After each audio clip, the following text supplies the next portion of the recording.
والصلاة والسلام على سيدنا محمد وآله وأصحابه أجمعين. وبعد, Alhamdulillah sudah hadir ya Pak Kang Sofyan Sauri, Pak Acep, Diana.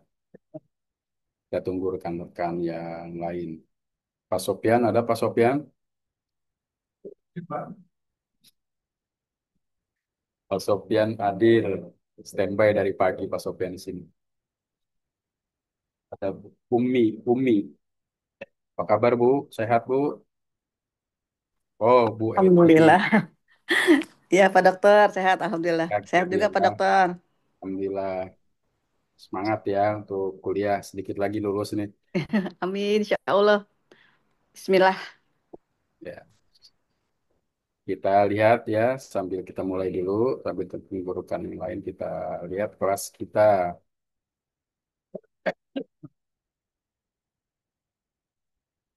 Kelas kita, ini ya, kelas eh, eh, tiga di kelas 3B1. Insya Allah nanti kehadiran ini akan tayang pada jam 14. Demikian juga terkait dengan materi ya. Nah, kemarin ada teman yang bertanya, dia sudah siap untuk presentasi sepertinya. Padahal di materi kita ini ya tidak ada presentasi. Yang ada itu teman-teman mempersiapkan terkait dengan tugas akhir, bukan tugas akhir ya, terkait dengan 9 pilihan tugas yang kemarin sudah disampaikan. Kalau sudah nanti selesai tugas tersebut, bisa kirim ke poin ini ya, 3A1. Kelas ini ada 3A1, nah, ini sudah ada yang menyerahkan. Tinggal dikirim, dan tinggal diklik. Tugas ini nanti ada RPS-nya, ada contohnya, kemudian iya akan ada evaluasi kita di tengah semester. Jadi tengah semester kita gunakan sebagai evaluasi, mereview terkait dengan tugas yang teman-teman sampaikan. Ya, semoga tugasnya itu bisa disampaikan sebelum TPS. Tapi ketika UTS pun belum disampaikan, di UAS nanti memang harus sudah selesai. Nah, sekarang materi kita itu terkait dengan materi yang keempat, tema yang keempat ya, yaitu tentang model-model inovasi dan desain pembelajaran. Model-model inovasi dan desain pembelajaran. Mungkin sebelum kita mulai, ada hal-hal yang ditanyakan, disilahkan terkait dengan tugas ya. Kang Cepi sudah siap dengan mini research-nya, hebat ya. Sudah siap untuk mini research-nya. Nanti dilanjutkan untuk tesisnya insya Allah. Demikian juga yang lain ya. Saya berharap sudah punya rencana kesiapan-kesiapan terkait dengan hal-hal yang akan disampaikan. Ya, sekarang kita coba untuk berdiskusi terkait dengan teori tentang model-model inovasi.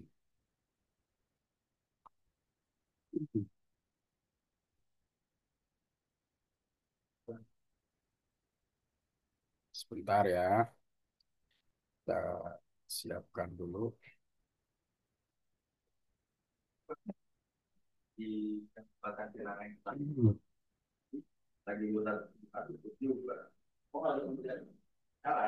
Ya, layar saya terlihat nih, terlihat ya. Lihat, Pak. Ya, memastikan saja, kadang Ya, terlihat, Pak nggak Dokter. terlihat deh. Alhamdulillah.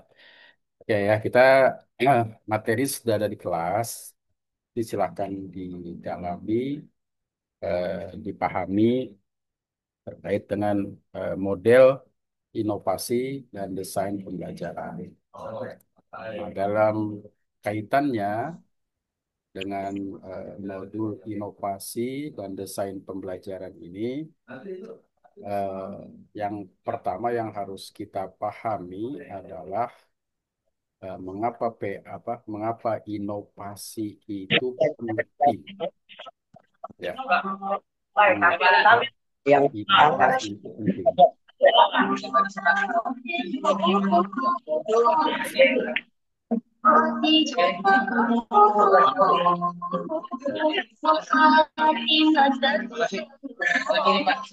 Bapak berisik. Tas, ya,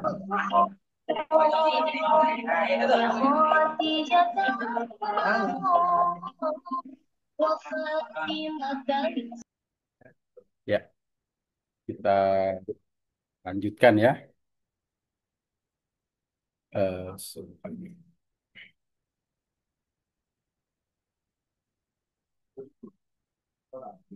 Mengapa inovasi itu penting? Yang pertama, yang perlu kita pahami bahwa zaman ini terus berubah. Orang-orang yang mampu menyesuaikan dengan zamannya adalah mereka yang berhasil berinovasi. Kita bisa melihat ya ragam dari pendidikan yang ada. Ada sebuah lembaga pendidikan yang berdiri sejak lama dan bertahan sampai saat ini. Ada juga lembaga pendidikan yang memang tidak mampu bertahan dan tidak menyesuaikan dengan konteks zaman. Nah, mereka yang tidak mampu menyesuaikan dengan konteks zamannya, pada saatnya itu akan mengalami guncangan bahasanya. Guncangan itu sebagai akibat dari ketidaksesuaian dalam menyesuaikan kondisi dengan konteks zamannya. Nah, kita bisa melihat misalkan dalam dunia elektronik gitu ya, atau dunia eh, teknologi permesinan misalkan, kan intinya mobil atau alat transportasi yang ada itu sama, namanya mobil-mobil juga. Tapi kita bisa lihat perbandingannya antara yang masa lalu dengan saat ini. Nah, kenapa itu bisa terjadi? Karena saat ini itu sudah bisa diinovasi, ya. Modelnya sama, tapi ada sisi-sisi yang diinovasi sehingga bisa bertahan. Demikian juga dalam sebuah lembaga pendidikan. Nah, sebuah lembaga pendidikan juga berkembang ya cukup pesat ya, mulai dari eh, sarana prasarananya, mulai jadi guru-gurunya, siswa-siswanya, bahkan gedung ya, itu juga harus memiliki sentuhan-sentuhan masa kini. Kenapa? Karena memang kalau tidak dilakukan itu akan ketinggalan.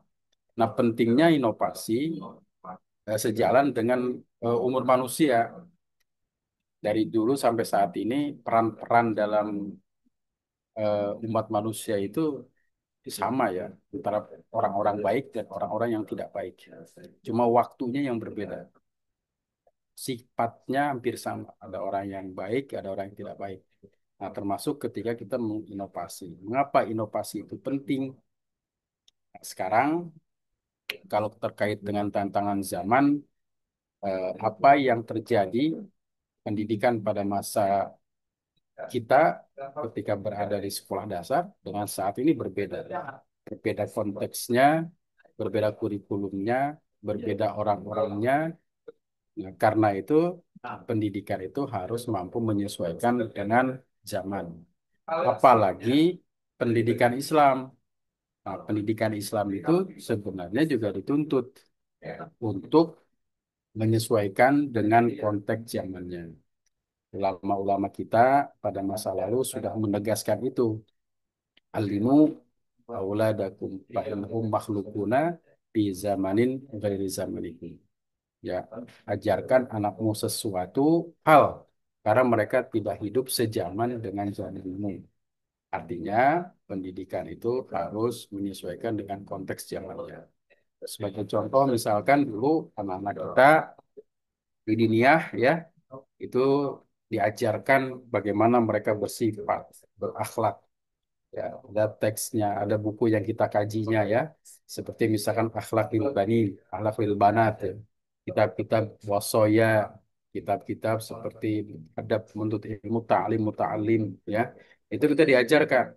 Nah, sekarang bagaimana menerjemahkan kitab akhlak lil banin, akhlak lil banat dalam konteks kehidupan saat ini? Artinya itu perlu sentuhan teknologi, itu perlu sentuhan inovasi. Nah, misalkan ketika berjalan dulu kita sering diingatkan, misalkan ketika berjalan layal tafid yaminan wala simalan bi ghairi hajatin gitu ya. Kalau adab dalam berjalan seorang anak itu jangan jelalatan matanya, jangan tengok kiri kanan, lurus saja pandangannya. Nah, itu kita sudah ajarkan seperti itu. Nah, apakah relevansinya dengan saat ini? Bagaimana relevansinya dengan saat ini? Nah, itu menjadi tantangan kita. Bagaimana akhlak-akhlak tersebut yang sudah digariskan, yang sudah ditetapkan oleh para ulama kita bisa relevan dengan saat ini. Tentunya ini harus mendapat sentuhan dari eh, kita, dari orang PAI ya, yang memang concern dalam bidang itu. Kemudian, mengapa inovasi itu penting? Yang kedua, inovasi itu penting, ada relevansinya.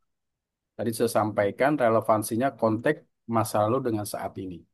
Kemudian juga disesuaikan dengan kehidupan siswa. Nah, ini yang paling penting.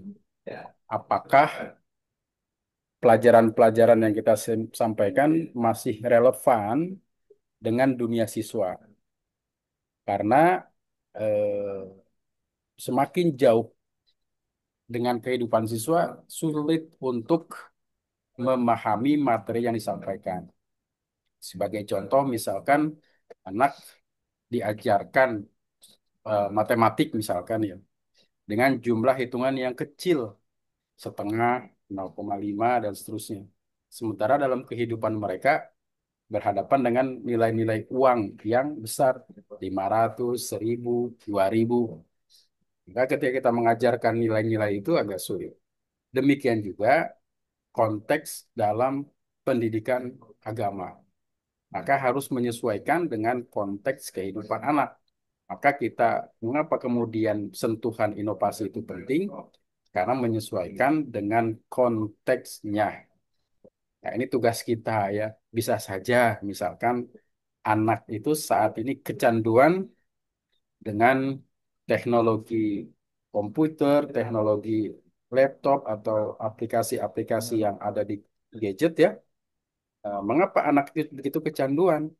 Nah, karena mungkin kita dalam hal ini orang-orang pendidikan sudah terlena, tidak mau menginovasi pembelajaran, sehingga mereka lebih tertarik pada alat-alat itu, gadget itu, dibanding dengan pelajaran.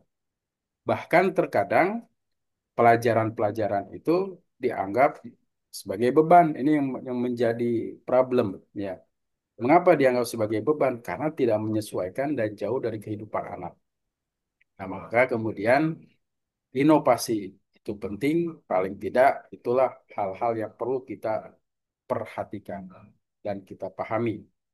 Yang ketiga, inovasi itu penting memperkuat internalisasi. Ya, kemudian kan akhlak-akhlak ini dalam PAI itu menjadi sesuatu yang utama. Ya, pelajaran Al-Quran, hadis ya, itu mengajarkan agar kita mampu menerapkan Al-Quran dan hadis dalam kehidupan kita ya, melalui dalil-dalil nakli, dalil-dalil akli ya, apalagi pelajaran akidah akhlak, apalagi kemudian ada pelajaran fikih, bagaimana kita bisa berakhlak baik kepada sesama manusia, bermuamalah kepada muslim dan non-muslim, itu diajarkan tentang akhlak semuanya. Apalagi kemudian kita diajarkan sejarah. Sejarah itu kan intinya adalah bagaimana respon sejarah itu bisa dipahami dengan konteks saat ini. Maka kemudian pelajaran-pelajaran seperti sejarah kebudayaan Islam itu sebuah pelajaran yang penting, tapi dirasa kurang menarik karena menggunakan metode-metode yang masih tertinggal, dalam tanda kutip tertinggal. Walaupun model ceramah itu sampai sekarang masih ada, tetapi perlu sentuhan-sentuhan inovasi mata pelajaran sejarah kebudayaan Islam dengan konteks saat ini. Kita mempelajari sejarah dengan tujuan agar kita berperilaku baik, tidak berperilaku buruk sebagaimana yang dijalankan dalam sejarah. Ya, karena kan sejarah itu adalah sebuah proses pertarungan ya antara yang baik dan yang buruk, masing-masing berkompetisi. Walaupun pada akhirnya dimenangkan oleh kebenaran. Waktu ja'al haq wa zahaqal batil innal batila kana zahuqa. Itu secara teks nas Al-Quran. Nah, itu juga mengajarkan akhlak. Nah, berarti pelajaran-pelajaran PAI itu memang perlu sentuhan, inovasi ya. Yang kita inovasi bukan materi dalam pengertian mengubah substansi materi. Misalkan katakanlah eh, ada substansi materi tentang rukun iman, tentang rukun Islam. Ya, kita bukan bermaksud untuk menambahkan, itu bukannya substansi materi kita harus diperkuat ya. Bukan berarti kita menginovasi, tapi bagaimana inovasi dalam menyampaikan materi-materi terkait dengan materi tersebut. Nah, kemudian di di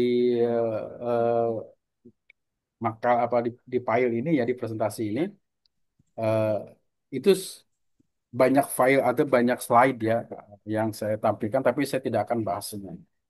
Nah, saya akan mencoba masuk pada eh, model desain ya.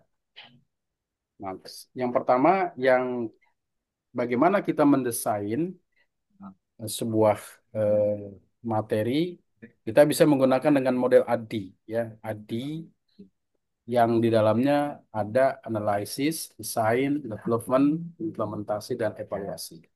Nah, model ini bisa kita terapkan dalam menganalisis suatu subjek yang kita anggap subjek itu dalam hal apapun yang kita ingin inovasi terkait dengan materi pelajaran. Ya, boleh. Kalau subjeknya itu adalah materi pelajaran atau terkait dengan lembaga, boleh ya. Kita bisa mendesain lembaga terkait dengan orang-orang yang terlibat di dalamnya, ya boleh. Atau terkait dengan interaksi juga boleh antara guru, antara kepala madrasah, kepala sekolah, dengan guru-guru, dengan siswa boleh. Ataupun terkait dengan pelajaran. Nah, itu juga boleh. Nah, ketika menganalisis menggunakan model ini, ya, ini dikembangkan oleh Dick and Carey tahun 1990. Nah, model ini sebenarnya adalah model kalau kita eh, konteks saat ini itu dengan budaya mutu ya. Artinya mulai dari perencanaan, dari dari perencanaan ya, dari menganalisis, dari menganalisis. Nah, menganalisis yang pertama memang harus menentukan tema dulu. Tapi ini tema kan sangat terkait dengan hal apa saja yang akan kita bahas temanya. Tetapi ketika kita sudah menentukan temanya, maka kemudian hal-hal yang terkait dengan menganalisis, ya, menganalisis ini perlu kita tetapkan di awal. Tapi menganalisis ini didasarkan atas tema apa? Misalkan kita ingin membuat sebuah analisis mengapa minat ya seseorang atau minat orang tua menurun untuk tahun akademik sekian-sekian. Nah, bagaimana caranya? Nah, ini kan perlu, kalau sudah kita temukan temanya, maka kita perlu menganalisis. Apa yang kita analisis? Ya, kita analisis terkait dengan bagaimana langkah-langkah yang kita lakukan untuk mendapatkan data. Boleh kita nanti wawancara. Nah, kalau ini kan terkait dengan akhlak Rasulullah dalam kehidupan sehari-hari. Nah, ketika kita ini terkait dengan tema pelajaran. Terkait dengan tema pelajaran ini, maka analisis yang dilakukan adalah guru atau dosen itu menganalisis kebutuhan agar mampu meneladani akhlak Rasulullah SAW. Ini contohnya ya. Setelah itu mendesain, menyusun skenario. Skenario berbasis pada studi kasus. Ya, studi kasus yang terkait dengan ini. Setelah terkait dengan studi kasus, maka yang keempat itu adalah development, pengembangan, yaitu guru atau dosen membuat media. Ini media kisah ataupun apapun dan lembar refleksi digital. Nah, ini menginovasi pelajaran PAI karena memang sekarang ini dunianya digital, jadi mengkaitkan materi-materi pelajaran itu dengan digitalisasi.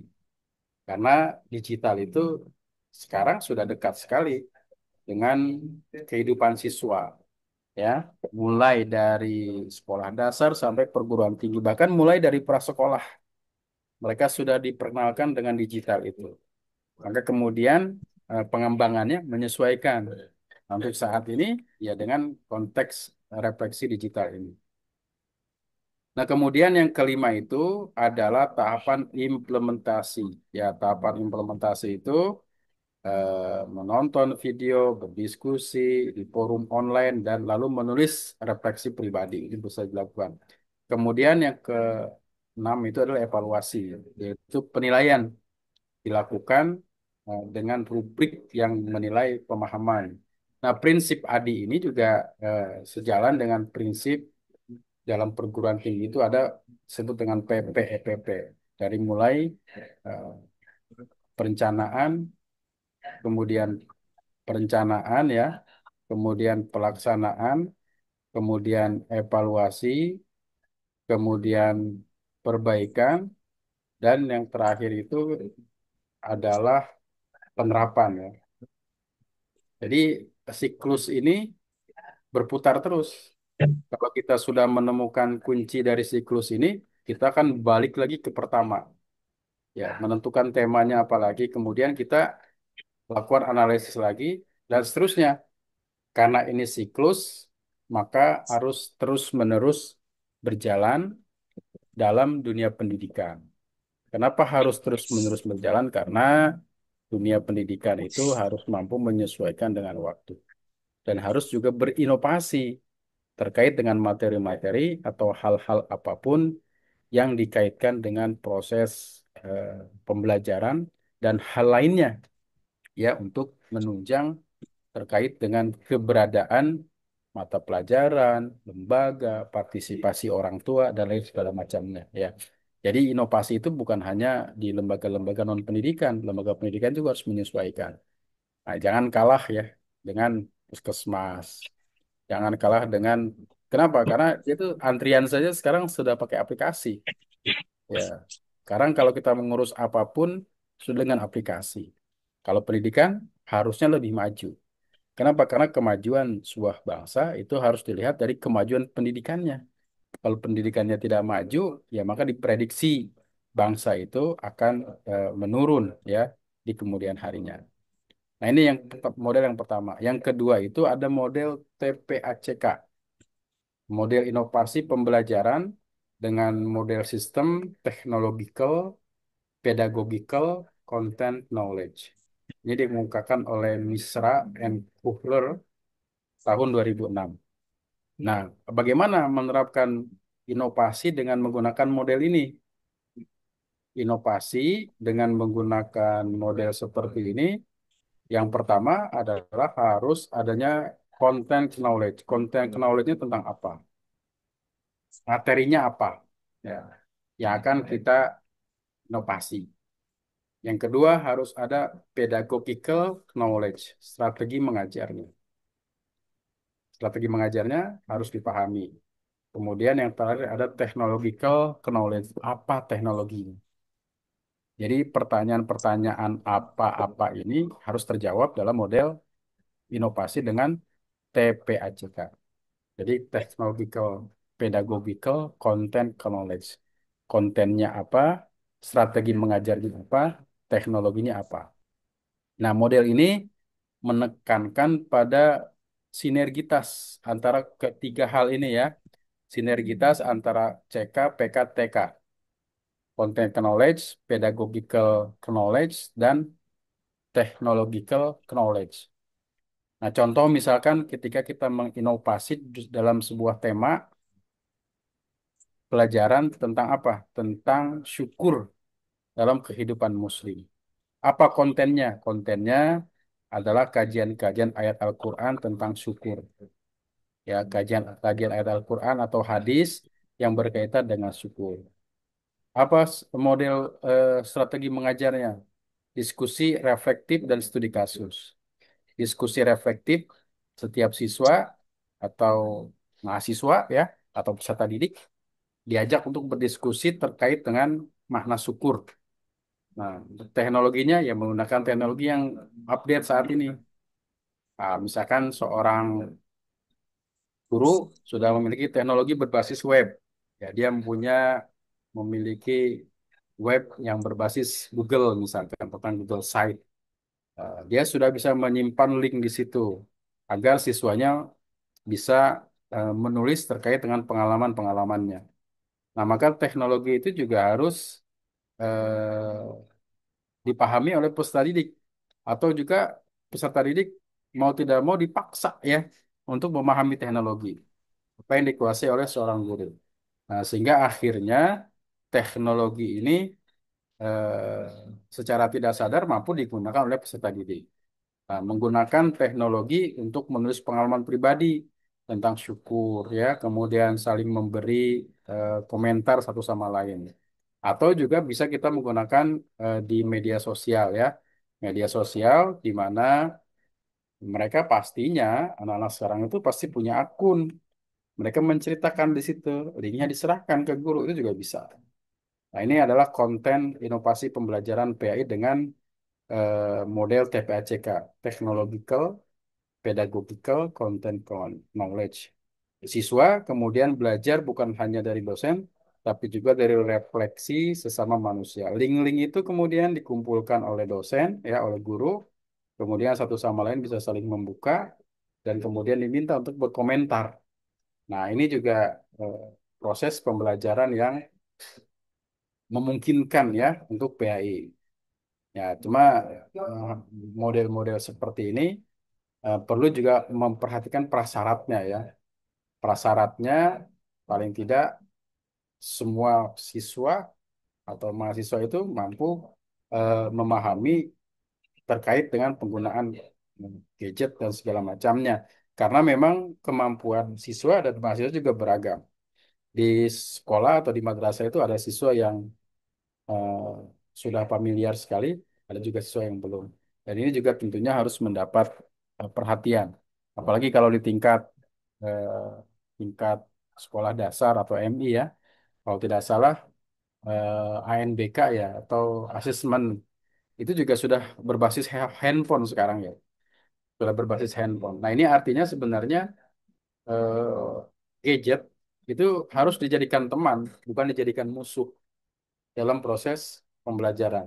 Nah, cuma tentu banyak hal yang terkait dengan dampak positif dan negatifnya yang perlu dipertimbangkan. Nah, inilah pertimbangan-pertimbangan sekolah itu sehingga kemudian siswa ketika masuk sekolah itu dikumpulkan, ya, dikumpulkan gadgetnya pulang dibawa lagi. Nah, menurut saya ini kurang efektif. Ya, maka kita harus berpikir bagaimana caranya agar efektif ya untuk terkait dengan model-model inovasi pembelajaran. Nah, kemudian ada lagi yang ketiga ya. Yang ketiga itu model SAM. Apa itu? Yaitu substitution, augmentation, modification, redefinition. Oleh Puntedura sekitar tahun 2010. Apa maksud teori ini? SAMS itu digunakan untuk menilai sejauh mana teknologi mengubah cara belajar. Ini juga bisa kita lakukan terkait untuk menginovasi sebuah eh, materi atau sebuah pelajaran. Nah, inti dari teori ini adalah adanya substitution. Jadi kalau substitution itu pada dasarnya teknologi apapun yang digunakan hampir memiliki fungsi yang sama. Katakanlah misalkan dulu kita belajar dengan papan tulis ya, papannya hitam atau warna gelap, kapurnya gitu kan warna putih atau berwarna. Kemudian muncul whiteboard, papannya putih, spidolnya warna hitam. Sekarang juga sudah muncul yang sering disampaikan oleh presiden misalkan bahwa sekolah itu harus menggunakan papan tulis elektronik apa itu seperti layar laptop gitu ya. Jadi guru tidak harus menulis, mengetik. Nah, pada dasarnya itu sama-sama saja papan tulis. Cuma mungkin banyak eh, hal positif dan juga sebanding dengan negatifnya. Misalkan kalau anak-anak sekarang, saudara mungkin bisa melihat tulisan-tulisan anak sekarang itu kira-kira bagus atau tidak ya kalau kita bandingkan dengan anak-anak sebelumnya. Di mana dulu anak-anak itu belajar menulis indah gitu kan. Ada menulis indah, ya, menulis elok gitu ya. Nah, kalau sekarang itu tidak diperhatikan, sehingga anak-anak itu menulis mana huruf besar, mana huruf kecil, penempatannya terkadang memang tidak tepat. Nah, itu dampaknya. Tapi fungsinya sama, substitution. Teknologi itu hanya menggantikan alat. Nah, kemudian ketika digantikan alat itu, maka ada augmentation, ada peningkatan fungsi. Yang tadi fungsinya hanya menulis, nah sekarang papan tulis digital itu bisa menampilkan mode-mode seperti video, ya, mode-mode seperti eh, gambar-gambar yang animasi dan segala macam. Artinya itu mampu meningkatkan pemahaman peserta didik, augmentation. Yang ketiga, modification. Tugas belajar diubah, ya, yang tadinya hanya eh, pengetahuan saja, sekarang sudah berubah menjadi afektif dan psikomotorik misalkan. Itu adalah merupakan sesuatu yang terkait dengan tugas belajar. Kemudian yang keempat itu ada redefinition, pembelajaran menjadi bentuk baru yang sebelumnya tidak mungkin dilakukan. Nah, misalkan di sini ada sebuah contoh ya tentang inovasi pembelajaran PAI dengan menggunakan tafsir Al-Quran dan kehidupan digital. Misalkan temanya belajar tafsir Al-Quran dalam kehidupan digital. Apa yang dilakukan? Mahasiswa membaca tafsir. Membaca tafsirnya bukan di kitab lagi, di e-book ya. Karena sekarang banyak kitab-kitab yang sudah berubah menjadi PDF gitu ya. Nah, dirubah yang tadinya berbentuk suhuf, lembaran-lembaran, sudah berubah menjadi e-book.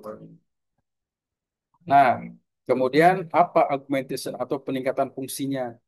Kalau menggunakan buku itu tentu sulit ya dalam pengertian membawanya. Misalkan kitab hadis ya, untuk kitab hadis itu kan berjilid-jilid. Tapi ketika menggunakan e-book itu tinggal klik-klik saja kan. Maka kemudian ada augmentation, ada peningkatan fungsinya. Yaitu menggunakan bisa menggunakan peningkatan fungsi dengan apa? Dengan e-book ini yang bisa dicantumkan dalam sebuah halaman-halaman web atau lainnya. Ada Google Form ya untuk kuisnya ya. Jadi belajar Al-Qur'an dalam kehidupan digital kuisnya menggunakan Google Form. Itu bisa juga dilakukan. Misalkan pilihan ganda ya, di mana jawaban-jawabannya sudah kita setting. Jadi ketika siswa mengisi itu langsung muncul nilainya. Nah, ini juga lebih interaktif dibanding dengan menulis, mengisi, kemudian koreksinya seminggu yang akan datang akan diberikan. Karena pada dasarnya tugas ngoreksi itu menurut saya tugas beban yang berat gitu ya. kalau bagi saya. Nah, kemudian yang selanjutnya ada modification. Apa pengubahan dari model belajar itu? Yang membuat mahasiswa misalkan membuat infografis digital tentang tafsir ayat. Ini contohnya dari beragam sumber, kemudian membuat tafsir digital atau infografis atau peta konsep atau roadmap ya, peta jalan terkait dengan eh, hal-hal yang memang dilakukan dalam bentuk modification yang diubah ya. Kemudian di akhir itu ada redefinition. Apa itu? Mahasiswa membuat podcast ya. Membuat podcast itu apa? Wawancara dengan pelaku dengan orang-orang tertentu dalam mengembangkan sebuah pembelajaran. Nah, ini yang ketiga. Nah, kemudian kita lanjut misalkan yang keempat. Apa yang keempat itu? Yang keempat itu ada PBL atau PJBL. Kalau PBL itu Problem Based Learning. PJBL, Project Based Learning. Jadi antara problem dan project ini ada sedikit perbedaan. Kalau problem based learning itu proses pembelajaran berbasis masalah. Tapi kalau PJBL, Project Based Learning itu proses pembelajaran berbasis proyek. Nah, kalau PBL menekankan terhadap penyelesaian masalah. Kalau PJBL menekankan hasil nyata. Contoh misalkan etika media sosial dalam perspektif Islam. Contohnya, siswa mengidentifikasi masalah etika di media sosial, mengumpulkan ya tentang media sosial mulai dari mungkin YouTube, TikTok, macam-macam dah ya, dikumpulkan ternyata dari beberapa yang dikumpulkan secara random itu lebih cenderung pada hal-hal yang terkait dengan gibah misalkan ya, fitnah dan berita hoax atau berita yang tidak pasti. Nah, maka kemudian PBL-nya adalah problem based learning adalah menyusun solusi. Bagaimana solusi yang dilakukan untuk mengatasi hal ini yang terjadi di media sosial. Nah, kemudian PJBL-nya apa? Membuat proyek kampanye video. Nah, jadi sekali lagi, proyek-proyek ini sangat dipengaruhi oleh kondisi saat ini. Kalau kondisi saat ini sekarang dengan kemajuan informasi, ya berarti kemudian kontak-kontak digital ini harus menjadi bagian yang tidak terpisah dari proses pembelajaran. Bagaimana kemudian 5 atau 10 tahun yang akan datang? Ya tergantung dari kondisi saat itu.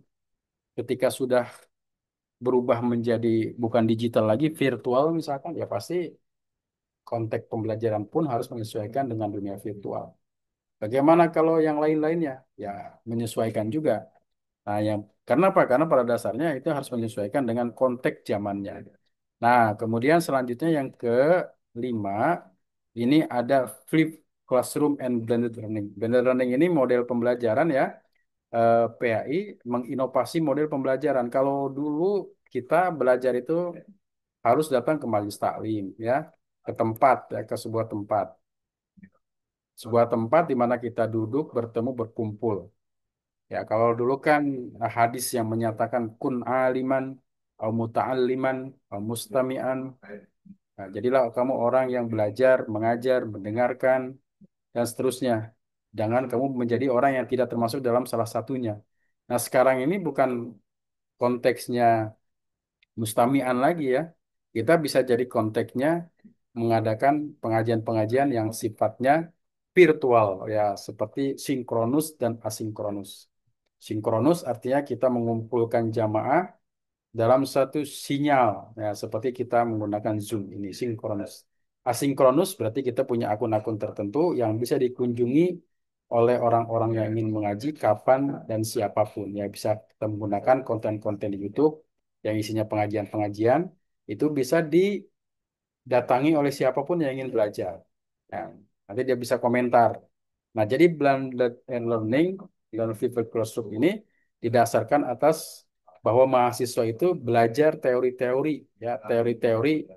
Sekarang kan kalau belajar tentang teori konsep mudah ya, karena sumber informasinya bukan hanya pada guru, tapi ada pada kecerdasan buatan, ada pada alat pencari, dan lainnya. Nah, jadi terkait dengan materi, apalagi pembelajaran untuk orang-orang dewasa, ya kita bisa perintahkan dicari untuk mencari sumber referensi yang terpercaya atau bahasanya bereputasi. Nah, setelah dikumpulkan itu, maka ada kombinasi antara luring dan online atau luring dan offline ya. Dengan kuliah online dan sebagainya. Maka kemudian misalkan di tema sejarah, sejarah peradaban Islam. Nah, di sini kan masuk bisa mencari sendiri sekarang. Video-video tentang dinasti Abbasiyah, dinasti Umayyah, gampang sekali bisa dicari. Mereka belajar, misalkan kenapa munculnya dinasti Abbasiyah, kenapa Abbasiyah itu runtuh, kenapa diganti oleh dinasti setelahnya, ya. Kenapa Abbasiyah bisa mengalahkan Umayyah? Ya, Umayyah, Abbasiyah, kemudian hancur. Nah, terus kemudian mereka melakukan role play, bermain peran tentang ilmuwan-ilmuwan Muslim, ya. Karena pada masa dinasti Abbasiyah itu perkembangan Islam cukup besar. Apalagi perkembangan-perkembangan terkait dengan penemuan-penemuan modern saat ini itu diawali pada masa itu. Kemudian hasilnya diposting di LMS atau learning apa LMS itu semacam aplikasi untuk proses pembelajaran ya seperti Google Classroom itu LMS. Management System, Learning Management System untuk kemudian diberikan umpan balik. Nah, jadi mengupload kemudian diberikan umpan balik. Ini yang kelima atau yang keenam ya. Ini yang keenam ini model inovasi dengan menggunakan inquiry based experiential learning. Apa itu? Maksudnya adalah inquiry itu peserta didik mencari jawaban sendiri dengan bimbingan guru. Eksperimentalnya pembelajaran berbasis pengalaman langsung. Jadi mereka mencari pengalaman ya, kemudian dibekali dengan hal-hal yang terkait dengan hal-hal yang terkait dengan pembelajaran itu. Misalkan ada tentang nilai kejujuran. Kita belajar tentang nilai kejujuran ini tidak harus belajar apa itu kejujuran, tidak harus bertanya apa dan mengapa itu harus sudah tahu. Tetapi permasalahan kemudian apakah nilai kejujuran ini diterapkan atau tidak. Maka kemudian mereka melakukan mini research, mewawancarai ya para pedagang, mencari orang-orang ini untuk kemudian merefleksikan apakah nilai kejujuran itu sudah diamalkan atau tidak. Sehingga ketika di akhir dari hasil wawancara itu dikumpulkan, dari hasil angket itu dikumpulkan, mereka memiliki kesimpulan terkait dengan eh, bagaimana pelajaran yang harus dilakukan. Ya, di sini ada tema-tema lain ya. Di sini juga di akhir itu ada kesimpulan terkait dengan tema ini ya. Jadi hal-hal yang terkait dengan materi ini sudah ada di kelas ya. Tinggal teman-teman nanti bisa memperbanyak, memperkaya dengan hal-hal yang terkait dengan materi-materi tambahan itu. Itu mungkin hal-hal yang terkait dengan bagaimana terkait dengan teori-teori inovasi pembelajaran. Jika ada hal-hal yang didiskusikan, disilahkan. Silakan kalau ada hal didiskusikan. Ya silakan Pak Kamaludin mungkin ada yang didiskusikan. Bismillahirrahmanirrahim. Assalamualaikum warahmatullahi wabarakatuh. Salam Eh, warahmatullahi wabarakatuh. Ya, Teman ini Pak Dokter menarik ini ya dengan istilah-istilah pendidikan ini yang kita ini memang terkadang sudah baca tapi belum juga runut seperti ini pola yang diajarkan ke kami ya dengan istilah-istilah ini ya. Terkadang juga kita sudah puluhan tahun dalam mengajar istilah-istilah begini juga terkadang apa namanya belum familiar gitu. Nah, ini suatu hal yang berkesan gitu. Nah, tadi ini kan kita belajar itu kan tentang pedagogical dan sebagainya pendidikan. Nah, kalau kayak kami ini kan memang kan punten ini kan banyak dalam kasus rehab ini Pak Dokter ya. Nah, nah, artinya mereka ini adalah korban-korban dari eh, media gitu ya. Korban-korban karena itu kami ada samping rumah itu ada sebuah kayak ODGJ gitu ya. Nah, ini rata-rata penghuninya itu usia 25 di bawah 30 tahun. 60% mereka itu kena ODGJ, itu penyebab ODGJ itu adalah media ini tadi. Dan rata-rata dari tingkat pendidikan bagus-bagus semua, ya karena mereka yang diterima itu rata-rata memang orang dari segi finansialnya oke semua. Nah, ini istilahnya ini untuk menangani mereka ini, artinya kalau tadi itu kita dalam proses titik start sumber cara dan sebagainya. Nah, ini udah terjadi nih Pak Dokter. Artinya dengan menggunakan, kalau tadi kita bagaimana bahwa metode belajar ini bisa berubah karena sebuah apa namanya perkembangan media dan sekarang. Nah, ini mereka ini korbannya ini Pak Dokter. Iya. Dan itu 62% itu setelah kami cek itu eh, 65%. Jadi itu semua peserta itu kan banyak yang kasusnya itu karena broken home, karena apa pergaulan. Nah, ini karena media ini. Jadi media ini mengajak mereka itu eh, berpikiran dengan yang dia lihat dan sebagainya. Kemudian jadilah ngedrak bertahun-tahun. Kemudian yang dia inginkan nggak terdapat ya apa, di kelasnya, di orang tua dan sebagainya. Dan ini 62% itu rata-rata anak-anak usia produktif. Nah, ini penanganan-penanganan semacam ini apakah ada juga istilahnya dalam dunia kita ini yang perlu kita kembangkan nanti. Jadi kan biar lebih sempurna lagi dari hulu ke hilirnya sekalian ini. Ini kalau misalnya mereka ini korban dari media-media dan sebagainya itu 62% produktif itu Pak Dokter. Hatur nuhun. Assalamualaikum. Assalamualaikum warahmatullahi wabarakatuh. Ya, ini luar biasa ya. Berarti sebenarnya kita juga harus berpikir ya. Kenapa? Yang pertama, kita ini berusaha untuk menginovasi ya, menyesuaikan konteks-konteks pelajaran sesuai dengan konteks saat ini. Namun di sisi lain, penggunaan alat-alat teknologi komunikasi itu juga memiliki dampak negatif ya. Nah, sebenarnya sangat kasuistik ya, terkait dengan apa yang disampaikan Pak Kamaludin tadi tentang banyak orang-orang yang memiliki dampak negatif dalam penggunaan media ya. Memang kalau kita telusuri penggunaan negatif itu sangat banyak ya. Tetapi itu juga jadi problemnya. Artinya kita bagaimana cara menginovasi agar media pembelajaran ini dampak negatifnya menjadi minimal gitu ya. Karena pada dasarnya media itu digunakan untuk mempermudah. Tetapi karena memang sekarang sudah ketergantungannya cukup tinggi, ya kita kan bisa eh, mata yang yang di pemberian yang Maha Kuasa ini kan memiliki keterbatasan dan perlu istirahat. Ketika terus-menerus akan mewujudkan ketergantungan. Apalagi kemudian dibumbui dengan game-game atau permainan-permainan yang membuat orang penasaran. Nah, sehingga itu kemudian menyebabkan ketergantungan. Dan karena ketergantungan itu, maka pemikiran, saraf-saraf tidak bekerja sebagaimana mestinya. Ya, yang dipikirkan adalah sesuatu yang ingin membahagianya saja. Nah, ini adalah sebuah problem. Ya, sebuah problem. Nah, problem itu kita identifikasikan dan kemudian juga kita buat sebuah tema seperti yang tadi itu. Kemudian kita yang menangani hal tersebut, kira-kira pendekatannya dengan apa? Pendekatannya, cara mendekatkan agar bisa lebih sehat menggunakannya. Nah, itu tergantung perspektif kita ya, tergantung disiplin dari ilmu yang kita pahami. Nah, kalau kita memang eh, perspektif dalam ajaran Islam, ya maka penggunaan itu kan menyebabkan orang ketergantungan. Bagaimana cara mengatasinya? Ya, mengatasinya orang-orang itu yang tahu. Nah, kemudian ini juga bisa dijadikan sebuah kasus untuk kemudian kita lakukan sebuah inovasi yang menyebabkan perbaikan ketika menggunakan media ya. Dan ini juga sangat memerlukan beragam disiplin ya. Artinya eh, apa yang disampaikan tadi itu perlu diteliti sebenarnya ya.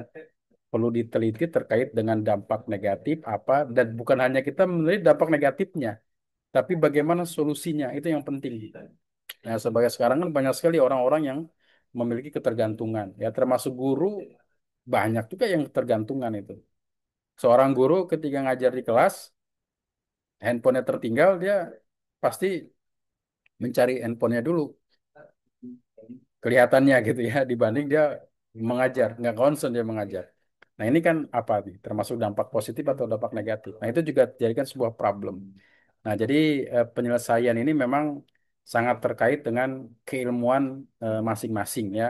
Nah, tapi saya juga menarik itu perlu dibuatkan sebuah temanya bagaimana, kemudian juga dilakukan riset, sebuah penelitian untuk menyelesaikan. Mungkin kita bisa melihat dari kasus-kasus orang yang bisa sembuh dari rasa ketergantungan itu. Kira-kira apa? Itu bisa dijadikan sebuah referensi untuk mendiagnosa kalau orang itu ketergantungan ini mungkin caranya seperti ini. Ya mungkin seperti itu ya. Ataupun banyak langkah-langkah yang kita lakukan ya karena memang walaupun bagaimana inovasi itu sangat perlu dilakukan. Ya, itu saja mungkin ya teman-teman sekalian, Bapak-bapak sekalian, mohon maaf ya kalau kurang berkenan dan sepertinya memang kita cukupkan dulu ya pertemuan kita pada sesi ini. Mungkin ada perkuliahan lagi. Dari saya cukup sekian. Mohon maaf atas segala kekurangan. Akhirul kalam. Assalamualaikum warahmatullahi wabarakatuh. Soal Waalaikumsalam Waalaikumsalam warahmatullahi warahmatullahi wabarakatuh. wabarakatuh. Terima Terima kasih kasih banyak, Pak Dokter. Dokter. Masya Allah. Saya izin ya Bapak dan Ibu, saya izin duluan. Sampai